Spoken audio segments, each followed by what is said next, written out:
नमस्कार दोस्तों, स्वागत है आपका हमारे चैनल में। हम आ गए हैं एक नए वीडियो के साथ, तो वीडियो में आखिरी तक बने रहना। दोस्तों, आज हम जो वीडियो लेकर आए हैं वो है दानवीर कर्ण के ऊपर।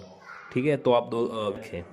महर्षि वेद व्यास द्वारा रचित महाभारत कर्ण और पांडवों के जीवन पर आधारित है। जीवन अंतत विचारजनक है। कर्ण महाभारत के सर्वश्रेष्ठ धनुर्धारियों में से एक थे। कर्ण 5 पांडवों के सबसे बड़े छठे भाई थे। भगवान परशुराम ने स्वयं कर्ण की श्रेष्ठता को स्वीकार किया था। कर्ण की वास्तविक मां कुंती थी और कर्ण सहित सभी पांडवों के धर्मपिता महाराजा पांडु थे। कर्ण के वास्तविक पिता भगवान सूर्य थे। कर्ण का जन्म पांडु और कुंती के विवाह के पहले हुआ था। कर्ण दुर्योधन का सबसे अच्छा मित्र था और महाभारत के युद्ध में वो अपने मित्र दुर्योधन की तरफ से अपने ही भाइयों के विरुद्ध लड़ा। कर्ण को एक आदर्श दानवीर माना जाता है क्योंकि कर्ण ने कभी भी किसी मांगने वाले को दान में कुछ भी देने से कभी भी मना नहीं किया, भले ही इसके परिणाम स्वरूप उसके अपने ही प्राण संकट में क्यों न पड़ जाए। इसी से जुड़ा एक वाक्य महाभारत में है। जब अर्जुन के पिता भगवान इंद्र ने कर्ण से उसके कुंडल और दिव्य कवच मांगे और कर्ण ने दे दिए, तो ऐसे दानवीर कर्ण कहलाए दोस्तों। तो आज हम उनके बारे में पूरा आपको डिटेल में समझाएंगे। कर्ण की छवि आज भी भारतीय में एक ऐसे महायोद्धा की है जो जीवन भर प्रतिकूल परिस्थितियों से लड़ता रहा। बहुत से लोगों का ये भी मानना है कि कर्ण को कभी वो सब नहीं मिला जिसका वो वास्तविक रूप से अधिकार था। कर्ण को एक दानवीर और महान योद्धा माना जाता है। उन्हें दानवीर और अंगराज कर्ण भी कहा जाता है। कर्ण का जन्म कुंती को मिले एक वरदान स्वरूप हुआ था। जब वह कुंवारी थी तब एक बार दुर्वासा ऋषि उनके पिता के महल में पधारे। तब कुंती ने पूरे 1 वर्ष तक ऋषि की बहुत अच्छे से सेवा की। कुंती के सेवा भाव से प्रसन्न होकर उन्होंने अपनी दिव्य दृष्टि से ये देख लिया कि पांडु से उसे संतान नहीं हो सकती। उसे ये वरदान दिया कि वह किसी भी देवता का स्मरण करके उनसे संतान उत्पन्न कर सकती है। एक दिन कुंवारेपन में ही कुंती ने सूर्य देव का ध्यान किया। इससे सूर्य देव प्रकट हुए और उसकी नाभि को छूकर उसके गर्भ में प्रवेश किया और अपने पुत्र को वहां मंत्रों द्वारा स्थापित किया। कालांतर में कुंती के गर्भ से ऐसा बालक उत्पन्न हुआ जो तेज में सूर्य के ही समान था और वह कवच कुंडल लेकर उत्पन्न हुआ था जो जन्म से ही उसके शरीर से चिपके हुए थे। और वो अभी भी अविवाहित थी, इसीलिए लोक लाज के डर से उसने उस पुत्र को एक बक्से में रखकर गंगा जी में बहा दिया। कर्ण गंगा जी में बहता हुआ जा रहा था कि महाराज धृतराष्ट्र के सारथी अधिरथ और उसकी पत्नी राधा ने उसे देखा और उसे गोद ले लिया और उसका लालन पालन करने लगे। उसने उसे वासुसेन नाम दिया। अपनी पालनकर्ता माता के नाम पर कर्ण के राधे नाम से भी जाना जाता है। अपने जन्म के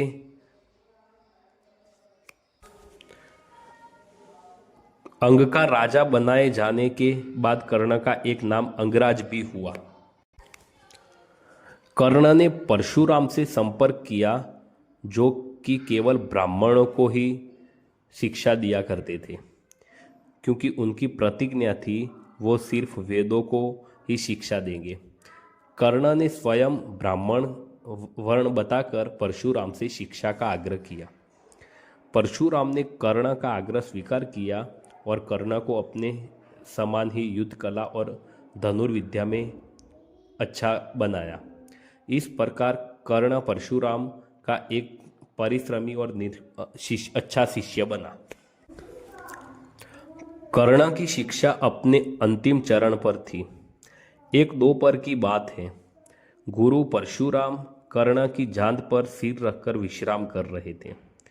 कुछ देर बाद कहीं से एक बिच्छू आया और उसकी दूसरी जांघ पर काटकर घाव बनाने लगा। गुरु का विश्राम भंग ना हो इसलिए कर्ण बिच्छू को दूर ना हटाकर उसके डंक को सहता रहा। कुछ देर में गुरु जी की निद्रा टूटी और उन्होंने देखा कि कर्ण की जांघ से बहुत रक्त बह रहा है। उन्होंने कहा कि केवल किसी क्षत्रिय में ही इतनी सहनशीलता हो सकती है कि वो बिच्छू डंक को सह सके, ना कि किसी ब्राह्मण में। और परशुराम जी ने उसे मिथ्या भाषण के कारण श्राप दिया कि जब भी कर्ण को उनकी दी हुई शिक्षा की सर्वाधिक आवश्यकता होगी उस दिन वो उसके काम नहीं आएंगी। और कर्ण ये नहीं जानता था कि वो किस वंश से है।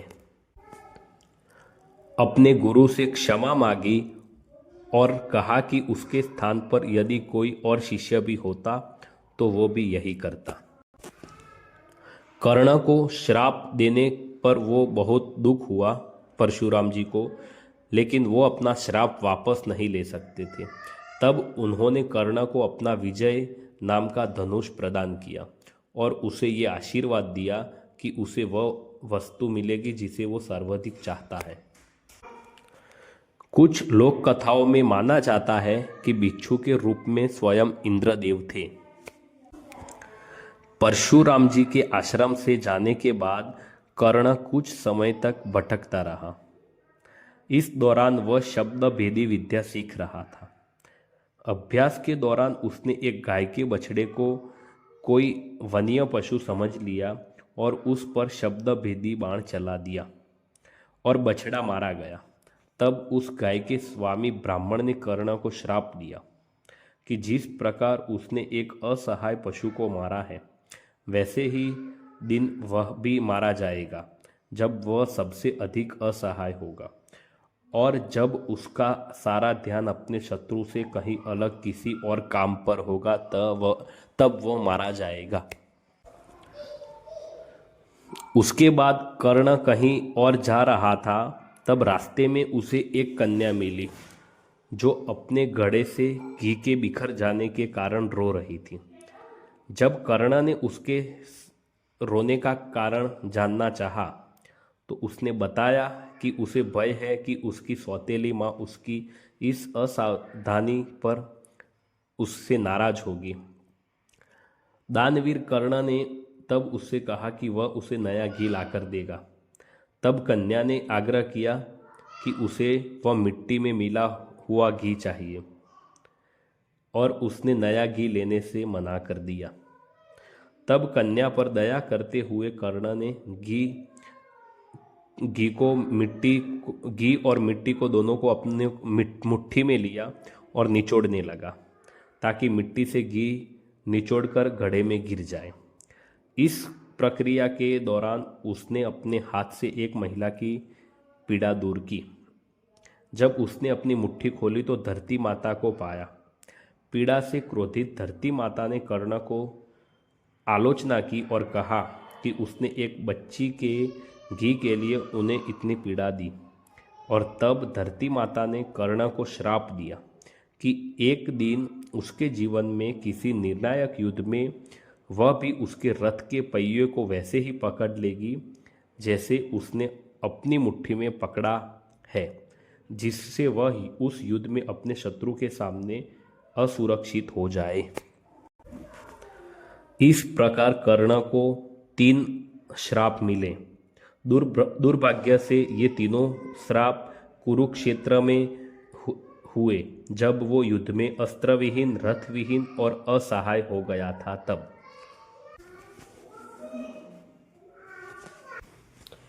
गुरु द्रोणाचार्य ने अपने शिष्यों की शिक्षा पूरी होने पर हस्तिनापुर में एक रंगभूमि का आयोजन करवाया। रंगभूमि में अर्जुन धनुर्विद्या शिष्य प्रमाणित हुआ। तभी कर्ण भी रंगभूमि में आया और अर्जुन द्वारा किए गए कर्तव्यों को पार करके उसे युद्ध के लिए ललकारा।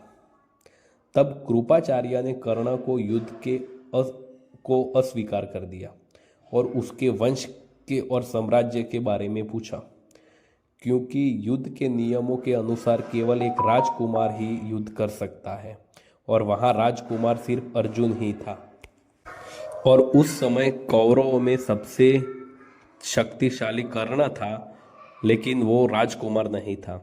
इसी के कारण दुर्योधन ने कर्ण को उसी टाइम अंग देश का राजा घोषित किया, जिससे वो अर्जुन से युद्ध के लिए योग्य हो जाए।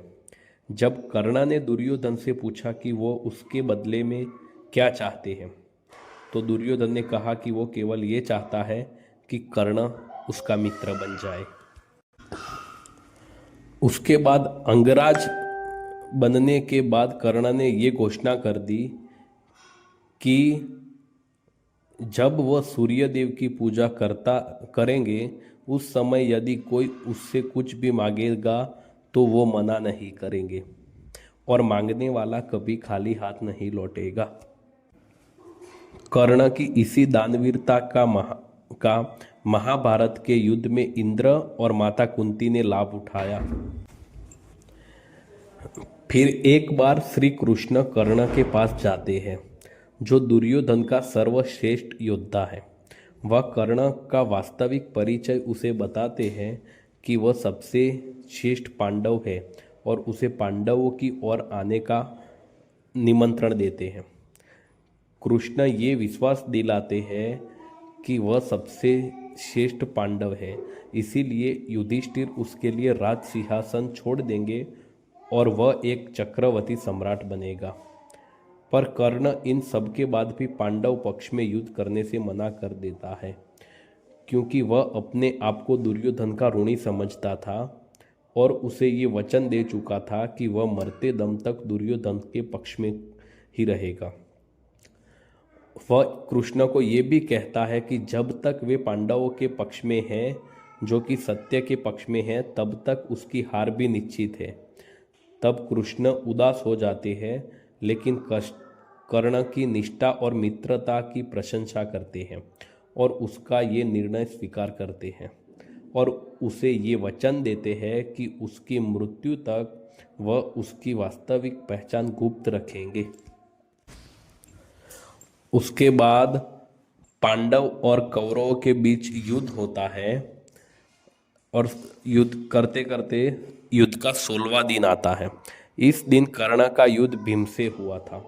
भीम ने कर्ण को मल्ल युद्ध की चुनौती दी और भीम ने कर्ण को हराया। फिर दोनों में दूसरा युद्ध हुआ, जिसमें भीम की हार हुई और कर्ण कुछ करता उससे पहले ही अर्जुन वहां आ गया। तब कर्ण का अर्जुन से सामना हुआ। तब कर्ण ने अर्जुन पर वैसनवास्त्र का प्रयोग किए, जिसे अर्जुन ने अपने भर्मशीर अस्त्र से काट देते हैं और अर्जुन कर्ण पशुपतास्त्र का प्रयोग करने वाले थे कि कृष्ण उन्हें रोक दिया और इस युद्ध का कोई परिणाम नहीं निकला। उसके बाद दूसरा दिन आता है, जो युद्ध का 17वां दिन होता है। इस दिन महाभारत का सबसे खतरनाक युद्ध हुआ, जिसने कर्ण की मृत्यु हुई। 70वें दिन युद्ध में कर्ण और अर्जुन में महाभीषण युद्ध हुआ था और इस युद्ध में कर्ण और अर्जुन दोनों ही एक दूसरे पर महाअस्त्र का प्रयोग कर रहे थे। तभी कर्ण के रथ का पहिया जमीन में घस गया और कर्ण उसे नहीं निकाल पा रहा था, तो उसने जमीन से ही युद्ध शुरू रखा। पर अर्जुन को हराने में कर्ण असमर्थ था और आखिर में अर्जुन ने अंजलिकास्त्र से कर्ण के वक्ष को भेदकर उसे धराशायी कर दिया और कर्ण की वहां मौत होती है। उसके बाद वहां माता कुंती पहुंच जाती है और उनके भाइयों को मतलब सभी पांडवों को बताती है कि अंगराज कर्ण, जो दानवीर कर्ण है, वो तुम्हारा सबसे बड़ा भाई है, मतलब ये भी तुम्हारा बड़ा भाई है। इसीलिए युधिष्ठिर जो होता है वो उनसे राज पूछता है और उनकी माँ उनको सारा सच बताती है, तो इससे उनको दुख होता है कि हमारे भाई को हमने मार दिया। इसके बाद वो श्राप देते हैं अपनी ही माता को कि आज के बाद कोई नारी अपने पेट में कोई बात छुपा नहीं पाएगी। जब 18 दिन का युद्ध समाप्त हो जाता है तो श्री कृष्ण अर्जुन को उसके रथ से नीचे उतर जाने के लिए कहते हैं। जब अर्जुन उतर जाता है तो वे उससे कुछ दूरी पर ले जाते हैं। तब वे हनुमान जी को रथ के ध्वज से उतर आने का संकेत करते हैं। जैसे ही श्री हनुमान जी रथ से उतरते हैं, अर्जुन के रथ के अश्व जीवित ही मतलब भस्म हो जाता है और रथ में बहुत बड़ा विस्फोट होता है। यह देखकर अर्जुन दहल उठता है, मतलब घबरा जाता है। तब श्री कृष्ण उसे बताते हैं कि कर्ण के घातक अस्त्रों के कारण अर्जुन के रथ में ये विस्फोट हुआ है। यह अब तक इसलिए सुरक्षित था क्योंकि उस पर स्वयं भगवान श्री कृष्ण की कृपा थी और श्री हनुमान की शक्ति थी, जो रथ अब तक इन विनाशकारी अस्त्रों के प्रभाव को सहन करता था। और आज भी लाखों हिंदुओं के लिए कर्ण एक ऐसा योद्धा है जो जीवन भर दुख में जीवता रहा और महान योद्धा माना जाता है। तो ये थी दोस्तों अंगराज कर्ण की कहानी। अगर आपको ये कहानी अच्छी लगी तो चैनल को सब्सक्राइब करें और लाइक करें। मिलते हैं कल नए वीडियो के